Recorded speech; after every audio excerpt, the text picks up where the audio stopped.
Ტვირთის გადამზიდი კომპანიებისთვის ბაზარი იხსნება შემოსავლების სამსახურის სამოქმედო სტრატეგიის ფარგლებში ბიზნესის წარმოების საერთო პირობებს აყალიბებს. Ინფორმაცია ამის შესახებ ჟურნალისტებს შემოსავლების სამსახურის საზოგადოებასთან ურთიერთობისა და მარკეტინგის დეპარტამენტის უფროსმა ხატია მოისწრაფიშვილმა გააცნო.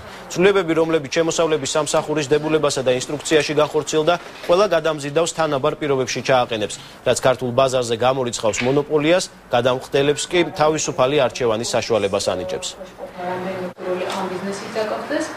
ცვლილებების თანახმად ნებისმიერ კარგო გადამზიდავს საშუალება აქვს აწარმოოს აღნიშნული საქმიანობა და თავად შეავსოს სპეციალური სატვირთო საბაჟო დეკლარაცია ახლა უკვე შემოსავლების სამსახურის პროგრამაში დადგენილი პირობების მიხედვით. ეს არის მინიმალური მოთხოვნები, რაც დაიცავს როგორც გადამზიდავის, ასევე შემკვეთის, იმპორტიორის და რა თქმა უნდა ქვეყნის ინტერესებს, რადგანაც სწორედ ქვეყნის ინტერესებშია არ დაუშვას მონოპოლია და ხელი შეუწყოს თავისუფალ ბიზნეს გარემოს ფორმირებას.